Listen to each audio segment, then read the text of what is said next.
Hello everyone and welcome to a new video. Today I am wearing my my bookish earrings. I don't know why I have never used these, but yeah, we're using them today. I wanted to make a really quick video to just talk about all of the classics that I currently own and the ones that I particularly want to read this year.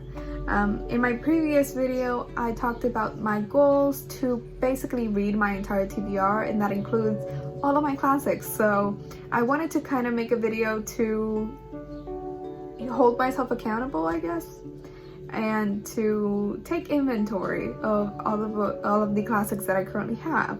I thought that I had more. I don't have that much, but yes, let's get started really quickly. The biggest one, I think, yes, this is the biggest one, is Don Quixote by Miguel de Cervantes. This is a Spanish classic. I believe it is considered the first modern novel. Not really sure about that, but yes. I did start to read this with Alba from the channel Seriela, and I was really enjoying it, but I was reading it on my Kindle. And I wanted to have a physical copy, and now I do. I found this one from Penguin Classics. This is the original, of course, because the original book was written in Spanish. So yes, the original text. I will leave a link below to the store where I got this from. It's a Puerto Rican store, and they're doing just amazing things in terms of kind of making Spanish literature accessible. So yes, I will link it below. So that's the first one. Then I do consider these books classics. I know that many don't, but I kind of do. I think that they are classics of the fantasy genre, so I'm just gonna put them here. The Two Towers and The Return of the King. These are the two Lord of the Rings books that I am still waiting to read. I read The Fellowship of the Ring on January, and I will leave a link below so that you can see what I thought about that book. But to summarize, I really did enjoy it, so I want to read the next two books in the trilogy. So yes, I do have both of these. Then I have philosophy, which for some reason last year I just was reading a lot about philosophy, and I wanted to read the original texts, so I bought 3 books on philosophy. So the first one is Plato the Republic. Yes, I think that we all at least recognize the name Plato, and I believe that this book is kind of like a fictionalized city, and kind of we get to study philosophy through the city. Haven't really looked at it, haven't opened it.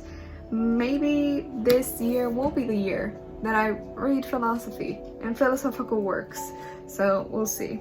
The next one that I have here is Homer the Iliad. I think this is just a Greek classic. It is in philosophy, but yes, this is another one that I want to read completely, which is just kind of insane of me.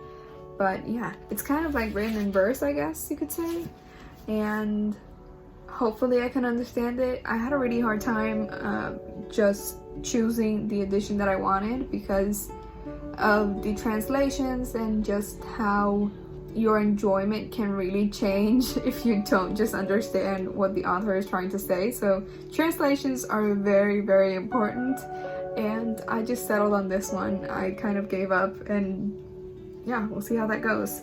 And then going back to philosophy, this is Marcus Aurelius Meditations. This is the one that I'm most excited for, particularly because this book is used a lot to study the philosophical thinking of Stoicism, and I am really intrigued by Stoicism. So yes, I want to read this. This Marcus Aurelius was a king. He basically was a king in a very, very difficult time of his country, with a lot of war, and he lost his sons. And so I think that the wondrous thing about Marcus Aurelius is that despite all of this, he managed to have a very clear sort of grounded mentality, and and he won the war, I think. So yes, he is a very sort of, I don't know, revered sort of king. And yes, he did it through stoicism, I guess. So those are his diaries. Now, I think that most of these are Victorian classics. Some of them, I think that 2 are not Victorian. So we're gonna start with the Victorians, which, yeah, I really enjoy. Thomas Hardy, Tess of the D'Urbervilles. I know that this book is often seen as a tragedy and a really sad book, but yes, we're gonna read it. I read Thomas Hardy last month. I read Far from the Madding Crowd, and though I feel like I enjoyed the book and I enjoyed the story, I didn't have as much fun as I wanted because I already knew what was going to happen in the story because I have seen the movie. So I have been holding off on watching, I think it's a mini series or a TV show or just like a movie of Tess of the D'Urbervilles, so that I can just go into the book not knowing much and see if that really does impact my enjoyment. So yes, when I was reading Far from the Madding Crowd, I was just annoyed at just some of the things that were happening in the book because I know how everything ended. So hopefully I will enjoy this one a lot more. I have 2 books that I have yet to read of the Brontes. The first one is The Tenant of Wildfell Hall. I think that this is the book that Anne Bronte is known for. Not really sure. I did read, I forgot the name of the book, but I did read another one by her and I really did enjoy it. It's not the best in my opinion, but I think that this one will be better. I think that this follows a woman who runs away from her husband because he's a drunk. So she takes her kids and she leaves. I think this is it. I'm not really sure. And then the one that I'm missing from Charlotte Bronte is Shirley. I read Villette by her and I didn't enjoy it as much.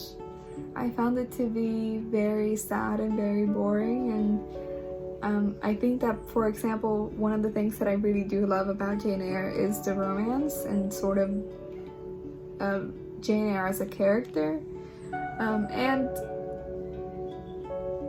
Villette, though I feel like I really did enjoy our main character's independence in that book, it's just that the rest of it wasn't that great. So yes, but hopefully I will enjoy this one a lot more.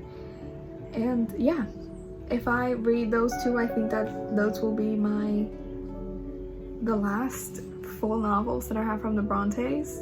Well, I have a mental breakdown like I did when I finished Emma, the last Jane Austen novel that I had to read. We'll see.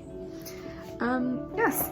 Now, we have The Castle of Otranto. The only reason why I bought this was for Jane Austen July, which was to read a book from Jane Austen's time. I think that this is mentioned in Northanger Abbey, and Northanger Abbey is a very, very sort of gothic book, and I believe that this one is as well. I'm not even sure what this follows.